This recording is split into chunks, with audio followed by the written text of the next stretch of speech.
نحمدہ ونصلی ونسلم علی سیدنا و مولانا محمد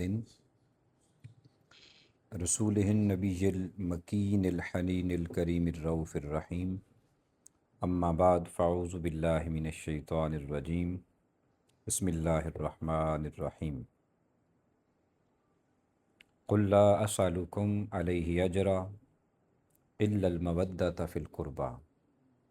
وفی مقام آخر انما یرید اللہ لیذہب عنکم الرجس یا اہل البیت ویطہرکم تطہیرا۔ صدق اللہ مولانا العظیم۔ صلو علی الحبیب اللہم صلی علی سیدنا و مولانا محمد وعلی آلہ وصحبہ ووالدیہ وبارک وسلم۔ الصلاۃ والسلام علیک یا سیدی یا رسول اللہ وعلی آلک واصحابک یا سیدی یا حبیب اللہ۔ بہت سامعین، آج کا ہمارا یہ سیشن نبی صلی اللہ علیہ وآلہ وسلم کی جو فیملی ہے، جس سے آپ کی آگے ذریت چلی، اور بالخصوص نواسہ رسول سیدنا امام حسن اور سیدنا امام حسین علیہ السلام، ان کی عظمت اور ان کے مناقب کے حوالے سے ہے۔ سب سے پہلے تو یہ جو ہستیاں ہیں آپ صلی اللہ علیہ وآلہ وسلم کی ذریت، ان کے مقام کو، ان کے مرتبے کو ہم ڈیفائن کرنے کی کوشش کرتے ہیں قرآن سے سب سے پہلے، اس کے بعد پھر حدیث نبویہ کی طرف ہم آتے ہیں۔ جو پہلی آیہ کریمہ آپ کے سامنے پڑی ہے، اس پہ غور کریں کہ اللہ پاک نے نبی صلی اللہ علیہ وآلہ وسلم کو فرمایا۔ یوں تو سارا ہی قرآن پاک اللہ پاک کا ہی کلام ہے، اور حرف بئی حرف حق ہے اس کا، اس میں کوئی رتی برابر بھی نہ کمی ہے، نہ کجی ہے، نہ قیامت تک آ سکتی ہے۔ مگر قرآن پاک کا ایک اصول ہے کہ اللہ پاک نے جب اپنے کلام کے اندر کوئی خاص بات ذکر کرنی ہو نا، خاص الخاص بات، وہ ذکر کرنے سے قبل اپنے محبوب کو اس میں مخاطب کرتا ہے۔ یوں سارا قرآن پاک ہی نبی صلی اللہ علیہ وآلہ وسلم پر نہیں نازل ہوا، آپ پر ہی براہ راست اترتا رہا، جبرائیل امین لے کے آتے رہے۔ مگر جب کوئی خاص بات، ویسے میں بھی ہوں، ابھی آپ کے سامنے بیٹھے بیٹھے کوئی خاص بات آئے گی، میں آپ کہوں گا یار غور کرنا ذرا، اس بات پہ بڑا طرح فوکس کرنا، توجہ سے سننا اس کو۔ تو قرآن کا اسلوب یہ ہے، خاص الخاص بات جب اللہ نے کہنی ہو تو اس آیت میں، اس آیت کو بیان کرنے سے قبل، اپنے اس حکم کو بتانے سے قبل، وہ اپنے نبی کو، اپنے رسول کو مخاطب کرتا ہے قل کہہ کر۔ قل جو 2 ڈاٹ والا قل ہے، کاف ہے، اس کے ساتھ جب قل آتا ہے تو اس کا مطلب ہوتا ہے کہ آپ کہہ دیں، آپ فرما دیں۔ اب اہل بیت اطہار جو نبی صلی اللہ علیہ وآلہ وسلم کی جو فیملی ہے، ان کے بارے میں اللہ پاک نے اپنے کلام کا جب حصہ بنایا تو پہلے فرمایا قل، مطلب کہ انسان کو یہاں پہ اٹینٹیو کیا، یہ بات بڑی توجہ طلب ہے، حساس مزاج ہے۔ جیسے اللہ پاک نے اپنے کلام کے اندر اپنی توحید کا ذکر کروانا تھا نا، پہلا توحید کا درس جو دیا جا رہا تھا وہ صفا اور مروہ کی چوٹیوں پر، اس پہ غور کریں، اس کو کیا تھا؟ اللہ پاک نے فرمایا نبی صلی اللہ علیہ وسلم قل، اے نبی آپ ان سے کہہ دیں هو اللہ احد، وہ اللہ ایک ہے۔ تو قل کہہ کر عام جو سامعین ہوتے ہیں، سننے والے ہوتے ہیں، ان کو اٹینٹیو کیا جاتا ہے، ابھی توجہ سے سن لینا، کوئی بات خاص ہے، وہ ہونے والی ہے۔ اب اسی اسلوب کو یہاں سامنے رکھیں تو یہاں پہ اللہ پاک نے پہلے فرمایا قل،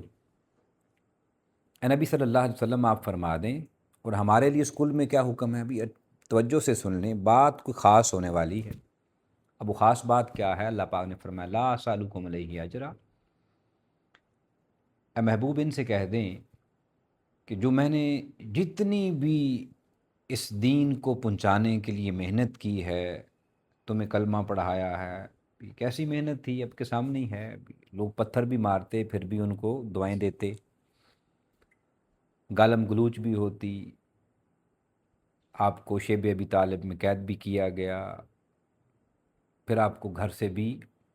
نکال دیا گیا، اپنے وطن کو چھوڑنا، بات کرنا بڑا ایزی ہے، مگر جہاں پہ آپ پلے ہیں، وہاں بڑے ہوئے ہیں، ان گلیوں میں، پھر مکہ کا وہ عظیم شہر بیت اللہ شریف، پھر جہاں وہاں سے نکال دیا جانا، اب وہ جو سارا تھا سلسلہ تھا، پھر وہ صحابہ اکرام جو بڑے پہلے آپ کے مخالف رہے، بعد میں پھر آپ کے قریب آئے، انہوں نے اسلام قبول کیا، ان سب کو خطاب کیا جا رہا ہے جتنا کچھ بھی میں نے اس دین کے کو پہنچانے کے لیے جتنی بھی تگ و دو کی ہے، اور پوری امت محمدیہ تک آگے اللہ پاک نے اپنے کلام کا حصہ بناتے ہوئے ہم سب کو آگے میسج دیا کہ ان چیزوں کا کوئی اجر نہیں مانگتا میں، رسول کوئی بھی ہے، پورا کلام آپ اللہ پاک کا پورا قرآن پڑھ لیں تو اس میں ہر رسول آ کے یہی کہتا رہا کہ جو کچھ بھی میں نے خدمت کی ہے، اب میں اس کا اجر نہیں مانگتا، میرا اجر صرف اللہ دے گا۔ مگر یہاں پہ نبی صلی اللہ علیہ وآلہ وسلم چونکہ اللہ کے آخری نبی ہیں، آپ کے بعد کسی نبی نے آنا نہیں تھا، تو یہاں کچھ اسلوب تھوڑا سا چینج ہوا، یہاں فرمایا اجر تو میں کچھ نہیں مانگتا، مگر ہاں ایک چیز مانگتا ہوں، وہ کیا ہے؟ فرمایا جو میری اہل بیت اطہار ہیں، میری جو آگے فیملی ہے، ان کی میں مودت مانگتا۔ کیا کرتا ہوں؟ یہ بات آپ نے بڑی توجہ سے سننی ہے، مودت۔ اب لفظ محبت بھی استعمال ہوا ہے قرآن پاک کے اندر، اور اشد حبن کا لفظ بھی استعمال ہوا ہے، شدید تر محبت بھی استعمال ہوئی ہے۔ اب اس سارے پہلوؤں کو سمجھنے کے لیے بھی مودت کا لفظ کیوں کر استعمال کیا گیا، محبت کیوں نہیں ہوا؟ اب تھوڑا سا اپنی اردو کی ڈکشنری یا عربک کی جو ڈکشنریز ہیں ان کی طرف تھوڑی سی توجہ دیجیے گا۔ عربک کے اندر تو صرف لفظ کا جس کے ساتھ دل لگی ہو وہ سٹارٹ ہی حب سے ہوتا ہے، محبت سے ہوتا ہے، لیکن اردو کے اندر وہ لفظ ہیں 3-4 بولے جاتے ہیں، پہلے پیار ہوتا ہے، پیار بھی ایک لفظ بولتے ہیں، پھر محبت بھی بولتے ہیں، پھر عشق بھی بولتے ہیں، پھر جو اردو دان ہیں پراپر طور پر، ہم چونکہ اردو سے بھی بڑے عاری ہو گئے، ہمارے جو گو کہ ہماری قومی زبان ہے اردو، تو مرزا غالب جیسی ہستیاں یا علامہ اقبال جیسی ہستیاں وہ پھر لفظ مودت کو استعمال کیا کرتی تھیں۔ اب ان چند الفاظ کو ذرا سمجھ لیجئے کہ پیار کی جو تعریف آپ کو ڈکشنریز کے اندر ملتی ہے نا، وہ یہی ملتی ہے کہ آپ کہیں جا رہے ہیں یا ہم یہاں بیٹھے ہیں اور آپ میں سے کچھ شکل ایسی ہے کہ مجھے اچھی لگتی ہے، کسی کو میں اچھا لگتا ہوں، تو بس یہ ہے کہ وقتی طور پہ کسی کو دیکھا، اس کی بات سنی یا اس کی شکل اچھی لگی یا اس کا گھر اچھا لگا، وقتی طور پہ لگا، آپ کو کہا یار ماشاءاللہ کیا بات ہے، اس کے بعد جب آپ اس سے وہاں سے دور ہو جائیں، الگ ہو جائیں، پھر یاد نہ آئے، یہ پیار کی ڈیفینیشن کی جاتی ہے۔ اس سے اگلا جو لفظ ہے دل لگی کے لیے وہ محبت کا استعمال ہوتا ہے۔ اب اس محبت کو سمجھنے کے لیے آپ یہ لے لیں کہ محبت یہ ہے کہ آپ نے کسی کو دیکھا، جب اس آنکھوں سے آپ اوجھل ہوئے تو آنکھوں سے اوجھل ہونے کے بعد پھر بھی اس کی یاد آئے، یا اس سے دوبارہ ملا جائے، اس سے دوبارہ ملاقات کی جائے، تو یہ جو اس ٹائپ کی دل لگی ہے نا، اس کو کہتے ہیں محبت۔ اس سے اگلی ایک سٹیج آتی ہے عشق کی۔ اب عشق کیا ہوتا ہے کہ جب آپ کسی سے جدا ہو جائیں اس سے ملاقات کے بعد، تو پھر حال یہ ہو جائے کہ دل تو کرے اس سے ملاقات کرنے کو، مگر وہ انسان ایسا اس کی یاد میں کھپ جائے کہ ہر کسی کے اندر ہی اسے ہی دیکھے۔ اب یہاں پر آ کر اس چیز کو بیان کرتے ہوئے علماء نے مجنوں کی ایک مثال بیان کرتے ہوتے ہیں۔ تو شاعر ایک ابو قیس گزرا ہے، تو وہ اپنا حال بیان کرتا ہے کہ میری مجنوں سے ملاقات ہوئی، تو مجنوں سے ملاقات کے جب ہوئی تو ایک جنگل میں رہتا تھا، اکیلا تنہا، خاندان سے الگ ہو گیا تھا، تو اس کا حال اس کا یہ ہو گیا تھا بھی، کہتا کہ میں، وہ شاعر جو تھا ابو قیس کہتا میں بھوکا تھا 2-4 دن سے، ہلکا پھلکا کھانا تھا، بڑا دل چاہ رہا تھا کھانا کھاؤں، تو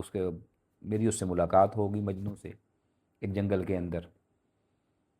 آس پاس سبزہ ہی سبزہ تھا، جب اس سے ملاقات ہو گئی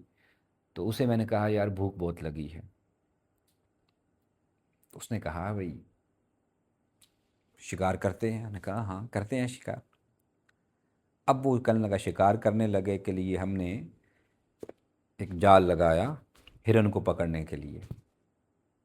اب ہرن کو پکڑنا تھا تو جال لگایا، جب جال وہاں پہ لگا دیا، ہرن آئی جال میں آ کے پھنس گئی، پھر ہم بھاگے اس کو پکڑنے کے لیے، مجنوں بہت سپیڈ میں بھاگا، اس نے کیا کیا، جا کر جال کھول دیا، ہرن کو چھوڑ دیا۔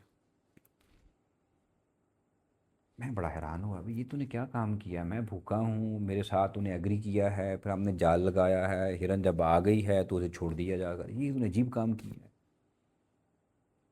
کہتا اس نے کہا کہ یہی تو اشد حب ہے، شدید محبت ہے۔ کہ کیسی محبت ہے تیری یار، تو پھر جال لگایا کیوں؟ کہتا اس نے کہا پھر صحیح، تب پھر ہم نے دوبارہ جال لگایا، پھر ہرن آئی، اب وہ ہرن بڑی گندی تھی، مٹی شٹی لگی ہوئی تھی اس کے پاس، تو ہرن آئی تو جب جال میں پھنسی تو میں بھوکا بڑا زیادہ تھا، مجھ سے بھاگا نہیں جا رہا تھا، مجنوں پھر بھاگا،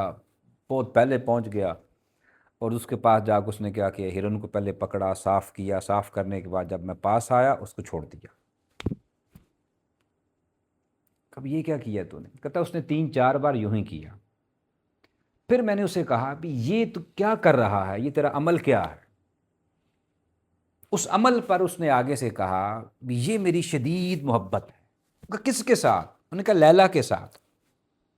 محبت لیلا کے ساتھ ہے، چھوڑ ہرن کو رہا ہے، یہ کیا ہے تیرا؟ اس نے کہا بات صرف یہ ہے کہ یہ حرم ہے، اور حرم میں شکار منع ہوتا ہے۔ حرم میں شکار منع؟ یہ کون سا حرم آ گیا یہاں پر؟ ہم نے تو 2 ہی حرم سنے ہیں، مکہ میں ہے، مدینہ میں ہے، وہ حدود ہیں، وہاں پہ آپ شکار نہیں کر سکتے، کچھ نہیں کر سکتے، یہ حرم کون سا آ گیا تیرا؟ انہوں نے کہا نہیں یہ بھی حرم ہے۔ ان کا کیسا حرم؟ ان کے یہاں پہ لیلا رہا کرتی تھی، تو جہاں جہاں پہ وہ لیلا گزرا کرتی تھی تو وہ حرم ہے، اس لیے یہاں پہ شکار منع ہے۔ تو یہاں پہ آ کے مفسرین نے پھر لکھا اس کے بارے میں کہ یہ اس کی شدید تر محبت تھی۔ اب وہ شدید تر محبت کو ہم اردو کے اندر عشق بولتے ہیں۔ اس سے اگلی سٹیج آتی ہے ایک پھر جنون کی۔ جنون کی سادی سی اگزامپل یہ ہے کہ انسان ہر چیز کے اندر اپنے محبوب کو ہی دیکھتا ہے جس سے محبت کرتا ہے،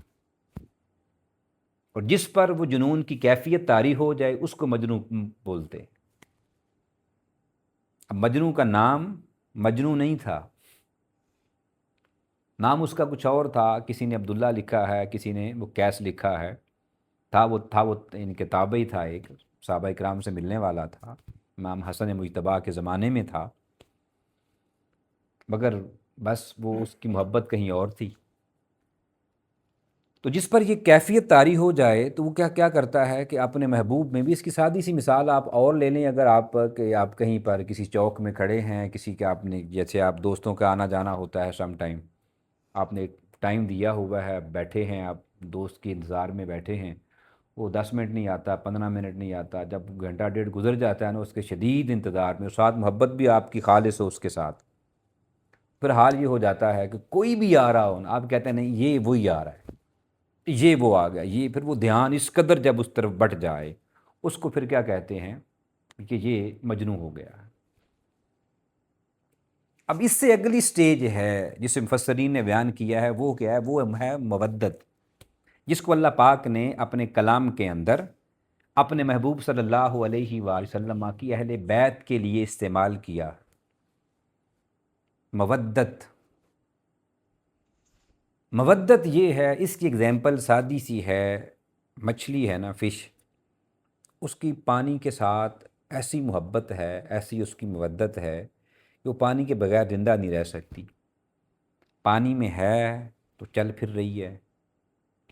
جیسے اسے آپ پانی سے باہر نکالیں پھڑکتی ہے، چند لمحے وہ پھڑکتی ہے، پھڑک پھڑک کر اپنی جان قربان کر دیتی،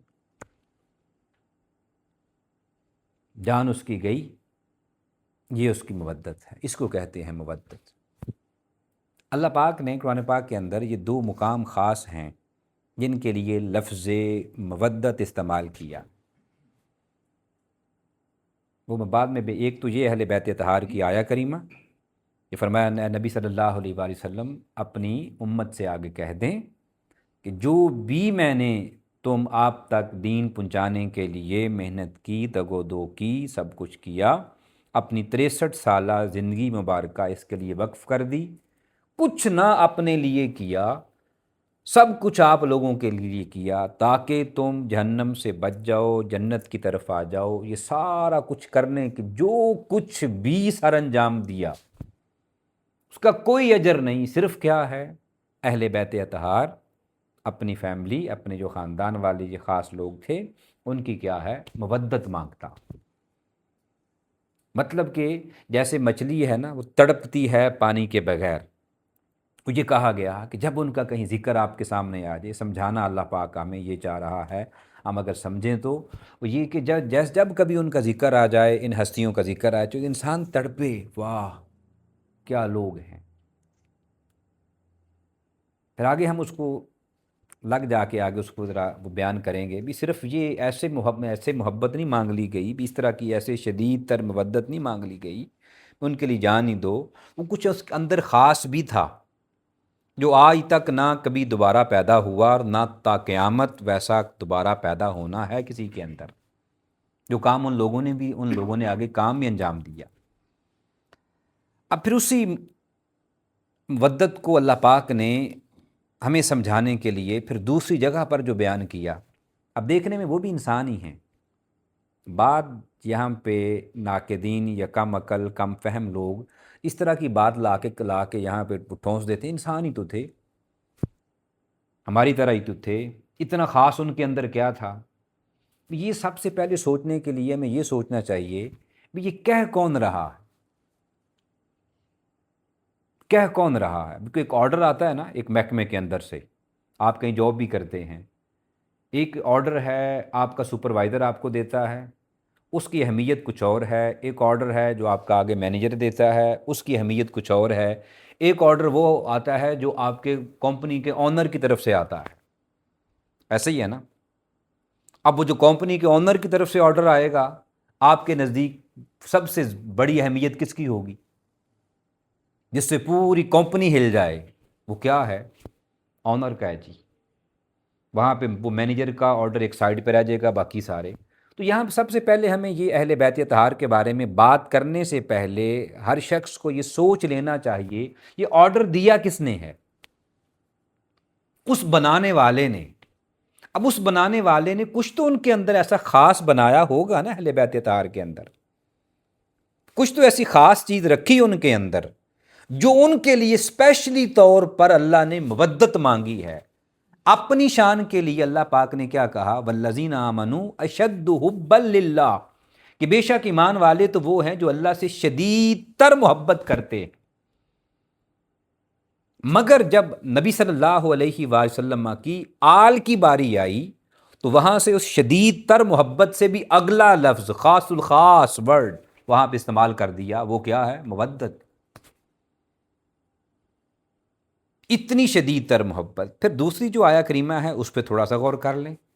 اسی اہل بیت اطہار کے لیے، انما یرید اللہ لیذھب عنکم الرجس اہل البیت، اللہ پاک نے فرمایا کہ بے شک اللہ تعالیٰ یہ چاہتا ہے نبی کے گھر والوں، اللہ تم سے ہر طرح کی برائی کو دور کر دے، ہر طرح کی نجاست کو دور کر دے۔ کون چاہ رہا ہے؟ اللہ۔ دیکھیں کمپنی کا آنر ہے، وہ کہتا ہے جی کہ یہ میں نے جو جن کی تعلیم میٹرک ہے یا جن کی تعلیم ایف اے ہے یا ایف ایس سی ہے، ان سب کو میری کمپنی سے فارغ کر دو، کو پیچھے بچ جائے گا، وہ نہیں رکھے گا، اس نے آرڈر پاس کر دیا تو گئے۔ ایک کمپنی کا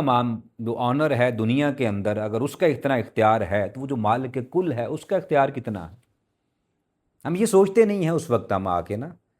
ہم اپنے ذہنوں کو وہاں پہ لڑاتے ہیں، عقل کو وہاں لڑاتے ہیں، بعد موقع وہ آ جاتے ہیں یہاں پہ عقل کی بات سنی جاتی نہیں ہے۔ جیسے اللہ پاک کو ہم نے ایک مانا ہے تو اللہ پاک عقل میں تو آتا ہی نہیں ہے، نہ وہ سمجھ میں آتا ہے، نہ ہمارے دماغ میں آتا ہے، نہ اس کا کچھ تصور آ سکتا ہے، مگر کیا ہے، اس نے اپنے پیغمبر بھیجے ہم پر، میسنجر اس نے اپنے بھیجے، ہم نے ان کے تھرو مانا ان کو۔ ایسے ہی جب اللہ پاک کا حکم آتا ہے تو وہاں پہ ہمیں یہ سوچنا چاہیے حکم دے کون رہا ہے، ہستیوں کو چھوڑ دیا جائے گا۔ وہ تو ہم یہی دیکھتے ہیں، ہاتھ ہیں، پاؤں ہیں، چلتے ہیں پھرتے ہیں، جیسے ماں باپ ہی ہیں، ان کے متعلق ہی آپ دیکھ لیں۔ اب ایک ماں باپ ہیں، اللہ پاک یاد رکھ لیں، اپنے رسول کے علاوہ کسی کا بھی ذکر اپنے ساتھ جوڑ کے قرآن میں اللہ نے بیان نہیں کیا۔ اللہ نے اپنے رسول کے علاوہ کسی بھی ہستی کا ذکر اللہ پاک نے اپنے قرآن کے اندر، اپنے کلام کے اندر، اپنے رسول کے علاوہ کسی کا، وہ رسولوں کے علاوہ کسی کا ذکر اپنے ساتھ جوڑ کے بیان نہیں کرتا، ماں سوائے ماں باپ کے۔ اب ماں باپ دیکھیں کون ہیں، آج آپ کی شادی نہیں ہوئی، کل شادی ہو جائے گی، اور آپ کو کس نے بنایا؟ پہلے ایک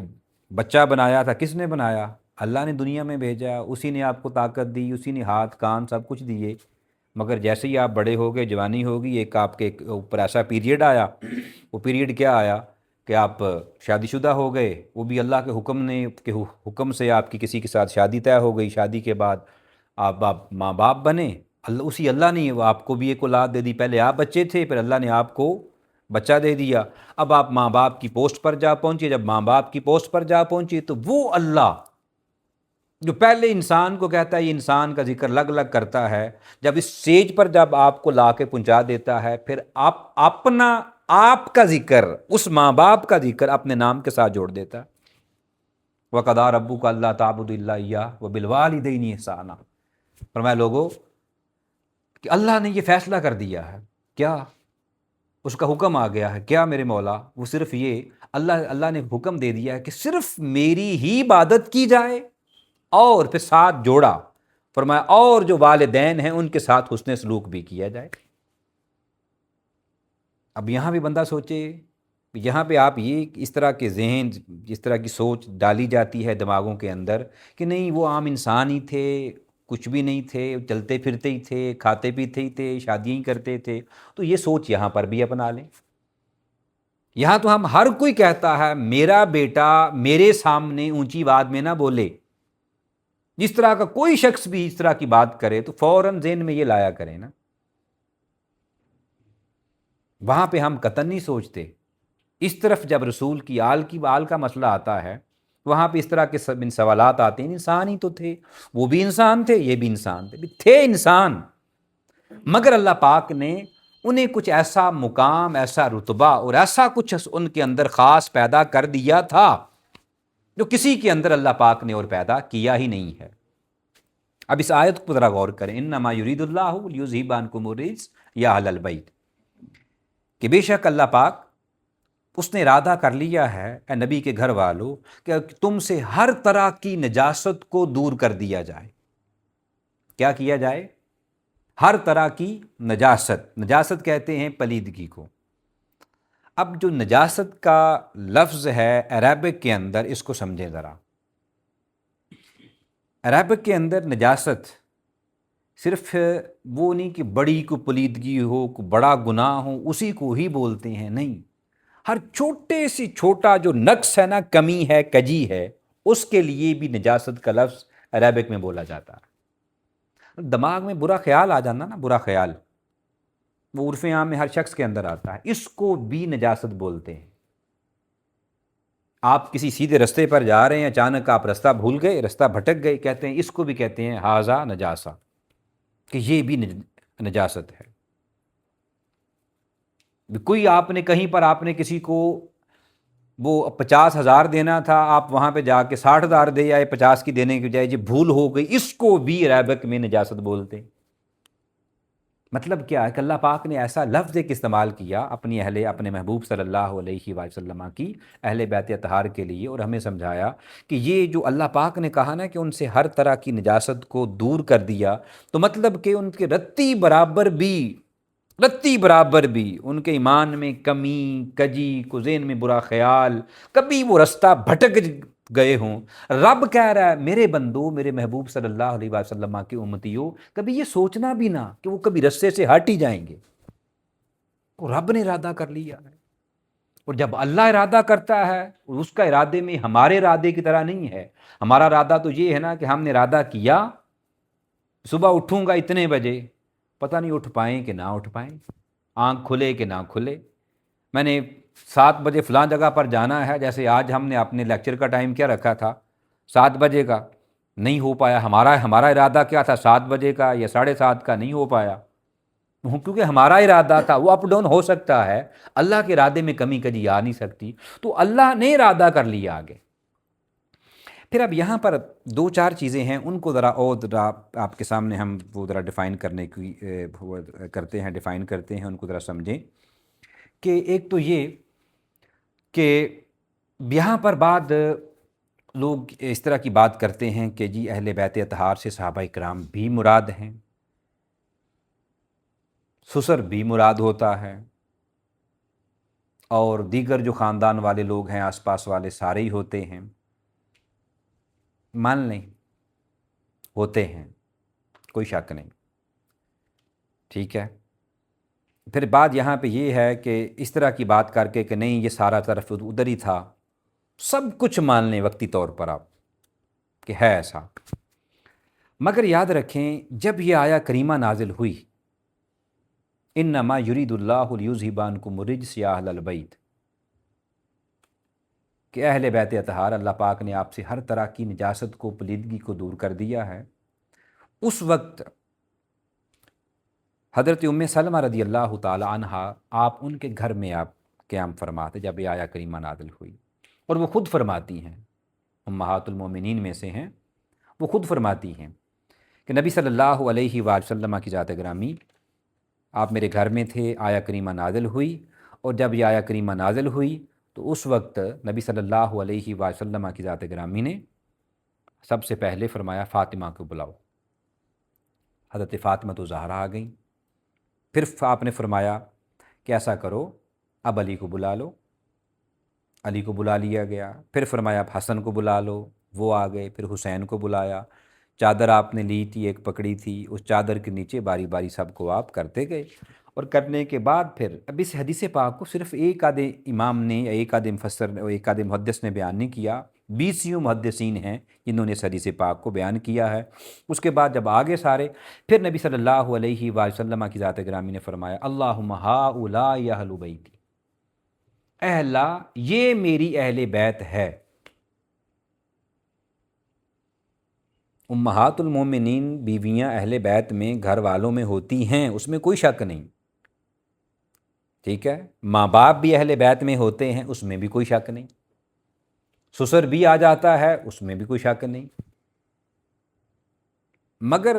نبی صلی اللہ علیہ وسلم کا ان 4 ہستیوں کو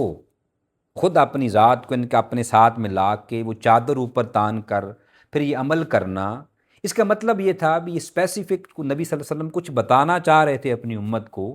خاص نام لے کر۔ اگر آپ اس طرح کا ایکشن نہ کرتے، بھی آپ صلی اللہ علیہ وسلم کی ذات گرامی آیت کریمہ اتر گئی،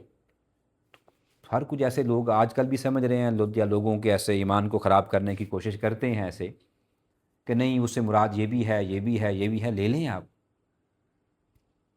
اس سے کوئی کسی نے منع نہیں کیا، ابھی اہل بیت اطہار ازواج مطہرات میں سے نہیں ہیں، وہ ہیں، مگر نبی صلی اللہ علیہ وسلم کا خاص طور پر ان ہستیوں کو لے کر کہنا میرے اللہ یہ میرے اہل بیت ہیں، پھر آگے فرمانا جو ان سے محبت کرے تو بھی ان سے محبت کر، جو ان سے بغض رکھے تو ان سے بغض رکھ۔ اور دعا کون کر رہا ہے؟ اللہ کا محبوب اللہ کی بارگاہ میں۔ اس کا مطلب ہے کہ سمجھایا جا رہا ہے ہمیں بھی یہ وہ خاص ایک طبقہ ایسا ہے جس سے آگے نبی صلی اللہ علیہ وآلہ وسلم کی ذریت چلنی تھی۔ نبی صلی اللہ علیہ وآلہ وسلم نے خود فرمایا، حضرت ابو ہریرہ رضی اللہ تعالی عنہ سے مروی ہے اور دیگر صحابہ کرام سے بہت ساروں سے مروی ہے، نبی صلی اللہ علیہ وآلہ وسلم نے فرمایا ہر ایک کی ذریت اس کے باپ سے چلتی ہے، باپ کا جو آگے صلب ہے آگے وہ چلتا ہے، مرد کا صلب چلتا ہے آگے سارا۔ تو فرمایا میری ذریت، میری آگے بیٹی جو فاطمہ ہے اور جو علی ہے، ان سے جو آگے بچے اولاد ہوں گے، فرمایا میری ذریت وہ چلے گی، ان سے چلے گی، میری اہل بیت۔ یہ نبی صلی اللہ علیہ وآلہ وسلم کا خاصہ ہے۔ اب اس عمل کو ذرا ان کے دیکھ لیجئے، ایک دو حدیث آپ کے سامنے رکھتا ہوں، پہلے ان کو آپ ذرا سنیں۔ حضرت زید بن ثابت رضی اللہ تعالی عنہ، عربک کی طرف، عربی جو متن ہے اس کی طرف نہیں میں جاتا چونکہ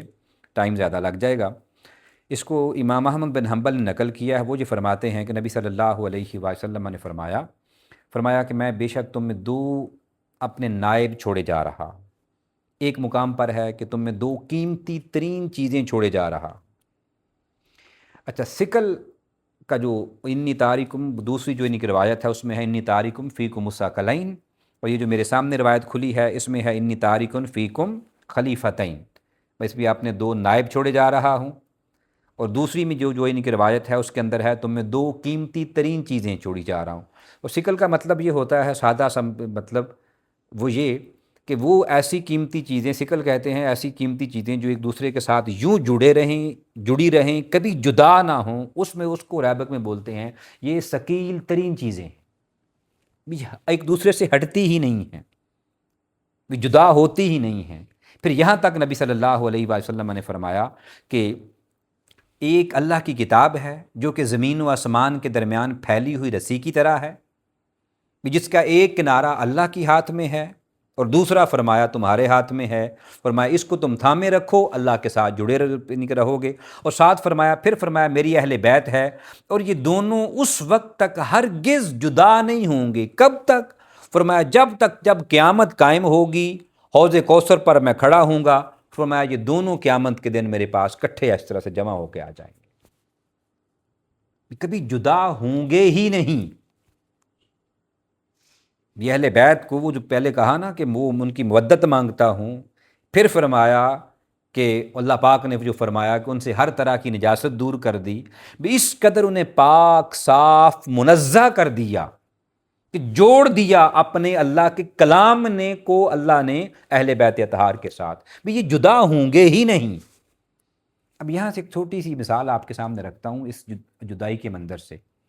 آپ آلموسٹ ساری آپ کی گیدرنگ ہے، فرینڈز ہیں، ایک دوسرے کے دوست ہیں، آپ سب لوگ وہ آئے ہیں، ایسے ہی ہے۔ اور دوستی کس کے ساتھ ہوتی ہے؟ جو آپ کا ہم مزاج ہو، جو آپ کے مزاج کے مطابق نہ ہو، اس کے ساتھ دوستی نہیں ہوتی۔ ایسے ہی ہے نا، کبھی ہو بھی جائے، جیسے نئے آپ یونیورسٹی میں جاتے ہیں یا کسی جگہ پہ آپ جاتے ہیں تو شروع میں 2-4 دن ہوگی، جیسے ہی آپ ایک دوسرے کے مزاج پڑھیں گے آٹومیٹیکلی راہیں جدا ہو جائیں گی، ہوتا ہے نا ایسے۔ اب اس فرمان کو نبی صلی اللہ علیہ وسلم کے ذرا دیکھ لیجئے،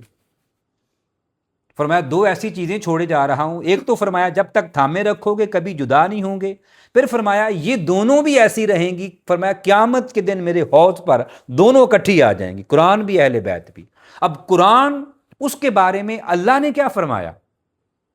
اس میں رتی برابر تا قیامت کمی کجی نہیں ہے، نہ ہو سکتی ہے، ایسا اللہ نے اس کو بھیجا زمین پر،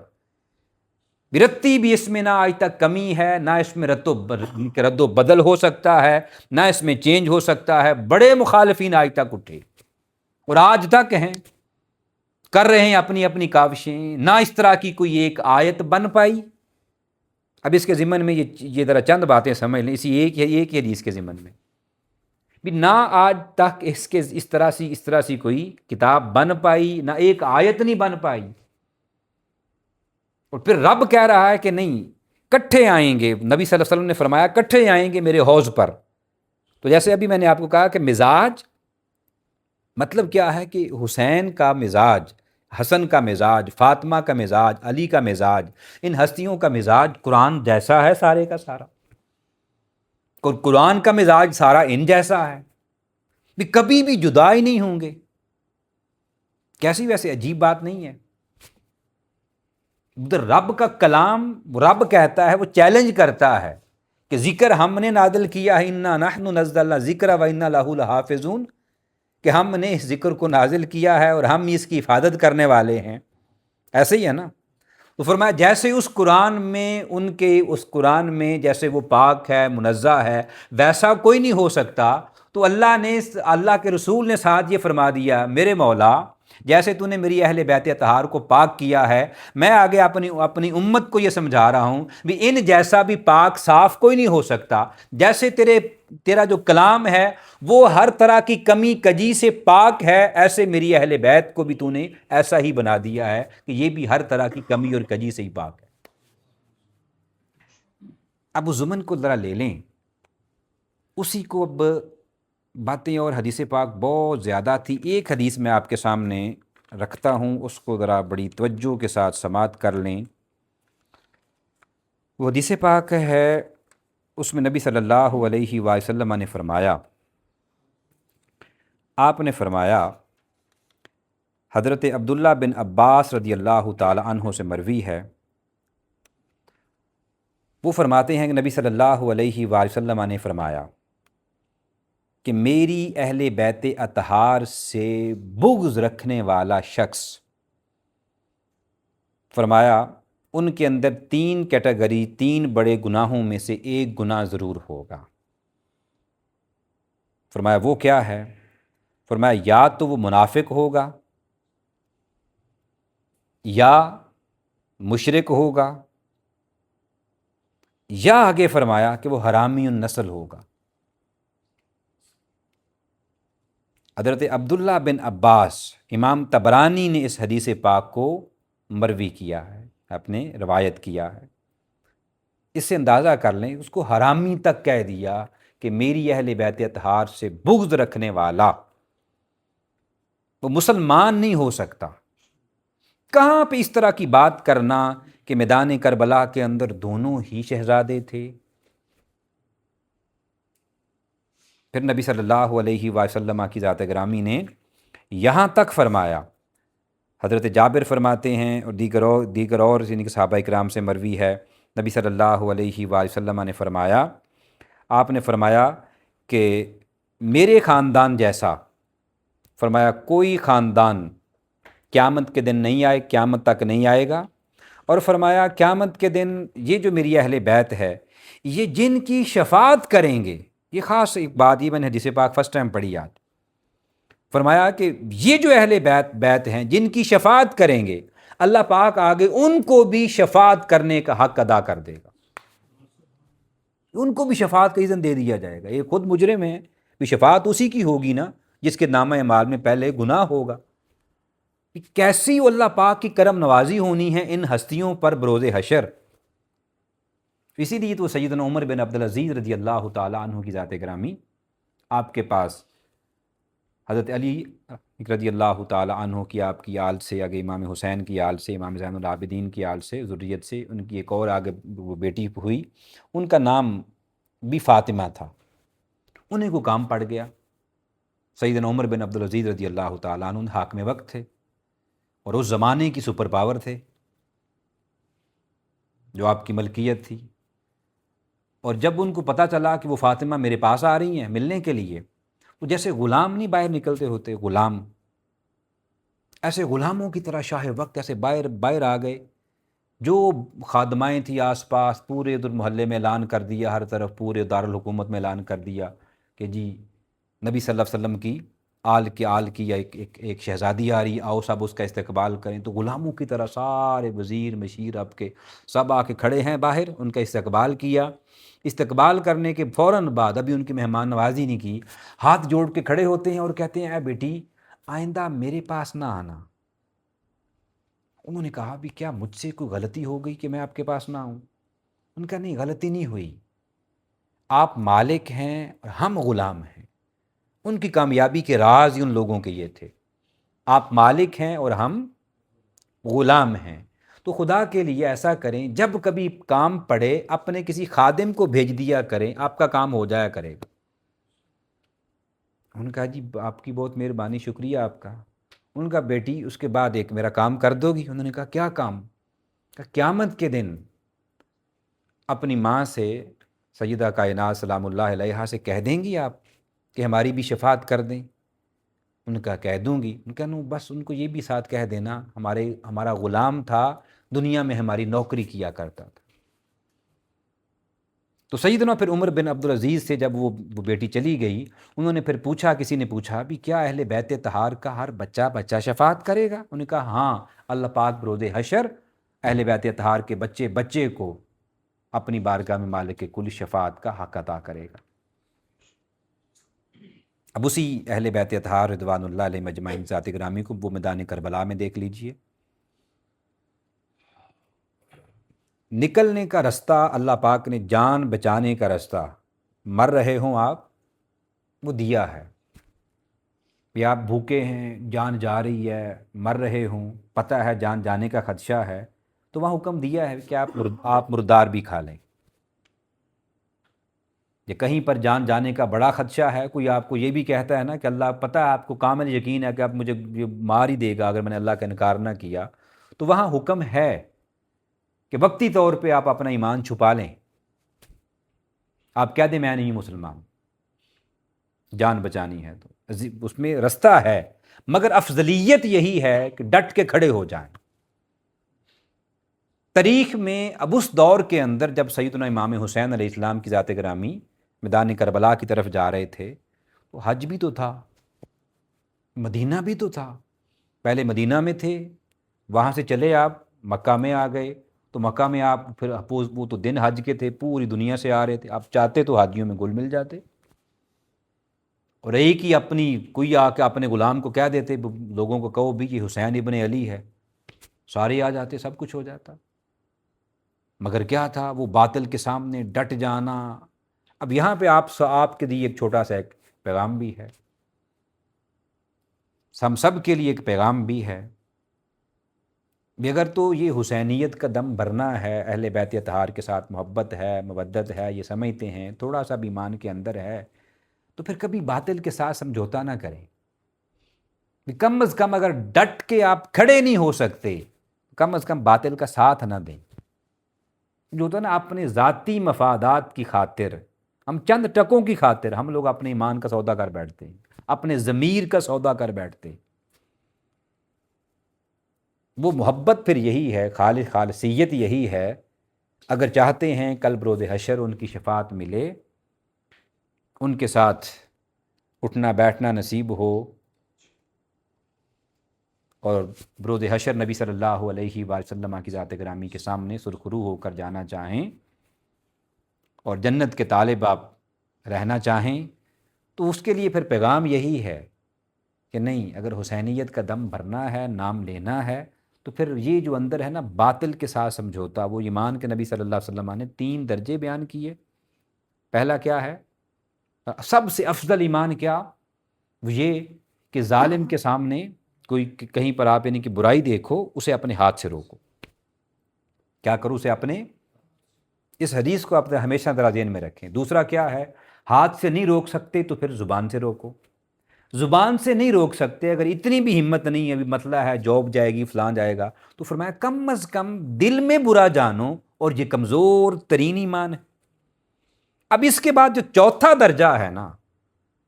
وہ چاہے آپ اپنی مفادات کی خاطر ہی میری جاب چلی جائے، اس کا ساتھ دے دیا، جب تک تو دل میں برا جانا نا یہ بندہ برا ہے، تب تک ایمان بچا ہے۔ لیکن جب ساتھ دے دیا نا، چلو یار گلی پکی ہو جائے گی، چلو یار جاب مل جائے گی، میری جاب نہیں جائے گی، ترقی ہو جائے گی، یہ کام کر کے پتہ بھی ہے آگے برا کام کر رہا ہے، سب کچھ کر رہا ہے، اپنی ذات کی خاطر برے کا ساتھ دیا، پھر کیا ہے؟ وہ فرمایا گیا پھر ایمان سے گئے آپ۔ وہ جو اضعف الایمان ہے نا، وہ یہ ہے کہ دل میں برا جاننا، وہ مطلب کہ آپ بارڈر لائن پہ کھڑے ہیں، لیکن جب اس سے بھی آپ ہٹ گئے، اس کے بعد پھر یہی ہوتا ہے کہ پھر ایمان سے ہی گئے، وہ سمجھ ہی نہیں آتی، انسان یہی سمجھتا ہے میں بڑی نمازیں پڑھ رہا ہوں، میں سب کچھ کر رہا ہوں، پھر ایمان سے ہی گئے۔ تو حسینیت کا پیغام یہی ہے، دیکھیں میدان کربلا میں جانا، اب اپنے بچوں کو ذبح کروا لینا، پہلے اپنا آل جو آپ کے ساتھ تھے، ساتھی تھے آپ کے، وہ سارے باری باری کٹتے رہے، مگر کیا تھا، سمجھوتا نہیں کر رہے تھے، کیا تھا، آگے ظالم تھا، وہ دین کی قدریں پامال کر رہا تھا، سب کچھ اس نے برباد کر دیا، جو خلفائے راشدین کی شکل میں نبی صلی اللہ علیہ وسلم کی سیرت وہ آگے آگے بڑھ رہی تھی، اس سب کو اس نے پامال کیا، برباد کیا۔ پھر اس کے بعد کیا تھا، سیدنا امام حسین علیہ السلام کی ذات گرامی جب سامنے آئے، جب آپ سامنے آئے تو پھر آ کر سمجھوتا نہیں کیا، آفریں تھیں، گورنری لے لیں، فلاں جگہ کی لے لیں، فلاں ایریا پہ حکومت کر لیں، سب کچھ تھا، جیسے آج کل آفریں ہوتی ہیں نا، یہ آپ لے لو، یہ ہم لے لیں، آئیں ہم مل جائیں، وہ سب کچھ تھا ان کے پاس، سب کچھ ان کو آفرز ہو رہی تھی، کہ نہیں رکنا، نہیں اپنے۔ پھر امام حسین علیہ السلام کی ذات گرامی نے اس وہاں پر شہید ہو کر ایک آپ نے خاص پیغام ہمیں یہ دیا۔ یزیدیت کا پیغام صرف کیا تھا آج تک، وہ یہ تھا کہ طاقت ہی حق ہے۔ امام حسین علیہ السلام کی ذات گرامی نے آگے پیغام دیا، وہ کیا دیا، فرمایا طاقت ہی حق نہیں، حق ہی طاقت ہے، یہ پیغام دے دیا۔ اگر آپ حق پر ہیں، کامل حق پر ہیں، ایک ہے زبانی حق، آپ نے زبانی طور پر حق کو جانا، ایک ہے کامل ایمان کے ساتھ حق کو جان لیا، بھی یہی حق ہے، دل نے زبان نے اس کی تصدیق کر دی، تو پھر اس کے بعد امام حسین علیہ السلام کا جو شہادت ہے، پورے خانوادے کی شہادت، وہ ہمیں فلسفہ آگے یہی دے رہی ہے کہ نہیں،